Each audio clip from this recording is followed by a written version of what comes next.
أعوذ بالله من الشيطان الرجيم بسم الله الرحمن الرحيم والصلاة والسلام على أشرف المرسلين محمد بن عبد الله وعلى آله وصحبه وسلم تسليما كثيرا. Louange à Allah subhanahu wa ta'ala, Seigneur de l'univers, et paix et bénédiction sur le prophète Mohammed sallallahu alayhi wa sallam. Chers frères, sœurs, on vous souhaite la bienvenue à votre émission préférée, Sungalo Wadjili, sur votre chaîne préférée thème 1 dans ce mois béni de Ramadan. Un mois de miséricorde, un mois de pardon, un mois de repentir, un mois de changement. Qu'Allah nous accorde la baraka de ce mois béni de Ramadan. Le mois de Ramadan, comme Allah nous dit dans les Saint Coran, Ayyaman Ma'doudat, c'est un temps qui est bien limité. C'est des jours qui sont bien comptés et qui sont limités. Et les musulmans doivent tout faire pour tirer profit de ces mois bénis de Ramadan. Le mois de Ramadan, la journée et la nuit, c'est des moments bénis. C'est des moments d'invocation, c'est des moments de prière et c'est des moments de repentir. Mais dans la journée, il y a 3 moments que les musulmans doivent accorder une importance particulière à ces moments. Ces 3 temps, comme certains les appellent à peu près les temps d'or. Des temps, des moments où les musulmans doivent essayer vraiment de profiter au maximum de ces temps pour se rapprocher de Dieu, pour implorer Allah subhanahu wa ta'ala, pour avoir, n'est-ce pas, la baraka de ces moments. Parmi ces 3 moments importants dans la journée du mois béni de Ramadan, il y a le moment de réveillon.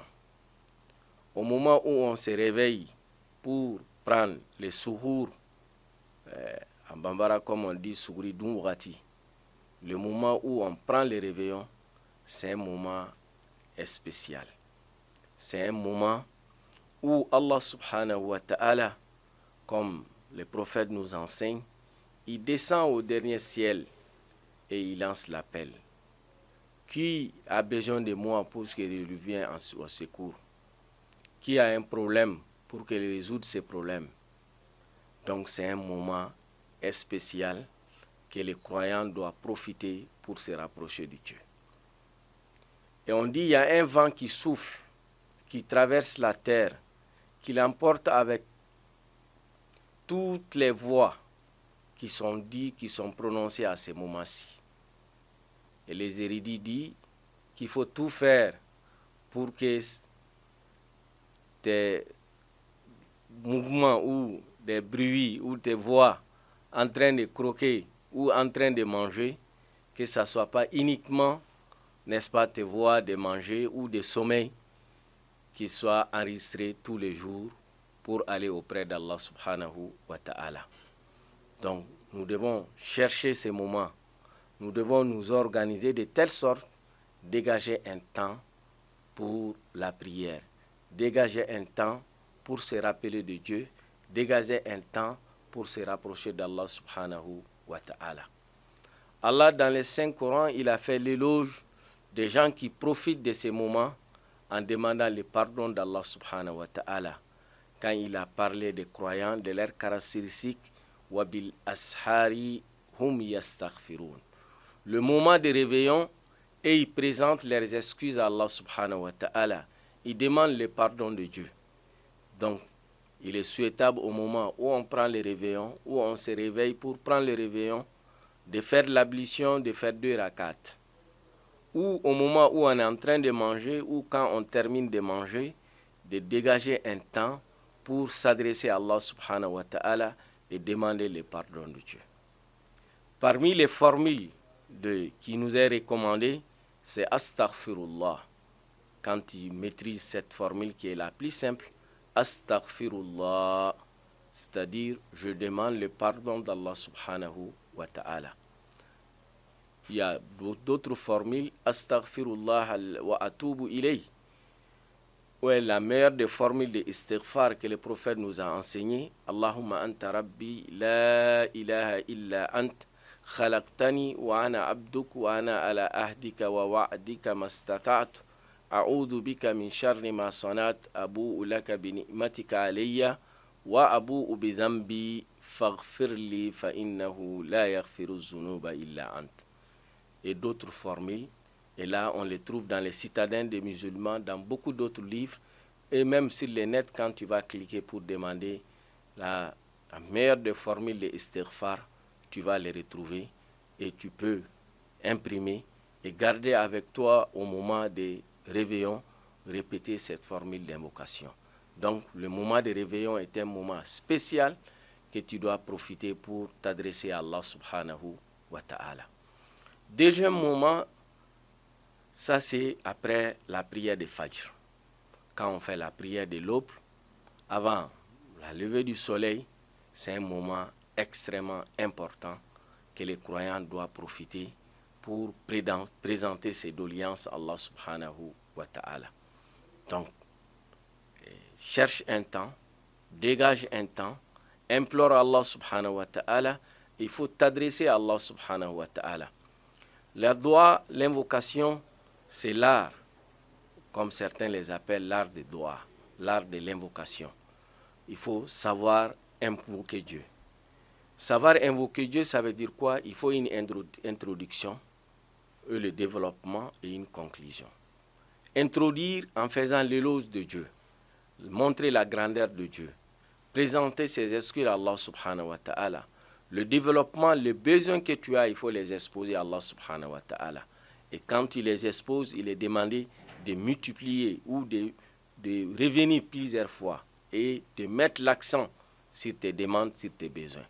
Et conclure la conclusion, présenter ses excuses à Dieu et prier sur le prophète sallallahu alayhi wa sallam. Troisième moment, chers frères et sœurs, c'est au moment de la rupture, au moment où on rompt le jeûne. Les musulmans, après avoir passé toute la journée à observer le jeûne, avec foi et espoir au moment de la rupture, le prophète dit sallallahu alayhi wa sallam, li sa'imi da'watun la turat. Qu'Allah subhanahu wa ta'ala, dans sa miséricorde, il accorde au jeûneur une invocation, il ouvre la porte de istijaba, tout ce qui va lui demander, qu'il est prêt à l'offrir. Donc c'est un moment spécial que nous devons profiter pour prier pour nous-mêmes, pour prier pour nos parents, pour prier pour nos amis, pour prier pour l'ensemble des musulmans. Cela est extrêmement important. Quand on te donne l'opportunité d'avoir la istijaba, d'exhortation de vœux, ne sois pas uniquement, ne ferme pas cela uniquement autour de toi seul, mais il faut élargir.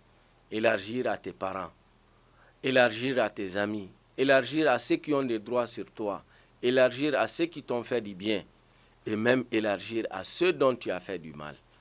Des gens à qui tu as fait du mal, s'ils ne te pardonnent pas, tu seras pris pour ça le jour du jugement dernier, qu'Allah nous préserve. Donc, chers frères et sœurs, au moment de la rupture, bien sûr, on est fatigué, on a soif, on a envie de manger, on a envie de se soulager, mais nous devons penser aussi à implorer Allah subhanahu wa ta'ala, car ça fait partie des 3 moments spéciaux où, dans les mois bénis de Ramadan, dans tous les jours des mois bénis de Ramadan qui se répètent 30 fois ou 29 fois dans l'année, dans le mois béni de Ramadan, nous devons profiter de cette opportunité pour nous adresser à Allah subhanahu wa ta'ala, pour communiquer avec Dieu, pour présenter nos doléances à Allah subhanahu wa ta'ala et demander le pardon d'Allah subhanahu wa ta'ala et nous réconcilier avec lui. Et c'est des moments essentiels. On dit l'homme intelligent, c'est lui qui sait profiter des opportunités. C'est une opportunité pour toi, c'est une opportunité pour moi, nous devons la saisir. Et le temps passe très vite. Le Ramadan, le train de Ramadan a démarré de la vie du croissant linéaire. Et ça n'attend personne. Et s'il te revient, il revient à chacun d'entre nous d'essayer d'embarquer et d'essayer, n'est-ce pas, de rejoindre ce train et d'essayer de gérer le temps qu'Allah subhanahu wa ta'ala nous a accordé. Et on dit, comme cette année, tu as vu le Ramadan par la grâce de Dieu, alhamdulillah. C'est ça qui est sûr. On souhaite qu'Allah nous accorde beaucoup d'autres Ramadans, Mais est-ce que tu vas voir le Ramadan prochain, ou tu auras même l'occasion de finir ce Ramadan? Donc, nous devons profiter de ces moments pour nous rapprocher de Dieu, pour demander le pardon de Dieu, pour présenter nos doléances à Allah subhanahu wa ta'ala. Chers frères, chères sœurs, si vous avez des questions ou des suggestions, n'hésitez pas à envoyer sur le numéro qui est affiché en bas de votre petit écran. Qu'Allah nous accorde la baraka de ces mois bénis de Ramadan, qui nous donne l'opportunité de mettre à profit ces 3 moments pour nous rapprocher de lui et pour l'implorer, pour avoir le pardon et sa miséricorde. Wa jazakumullahu khairan wa barakallahu fikum wa ahsanallahu ilaykum.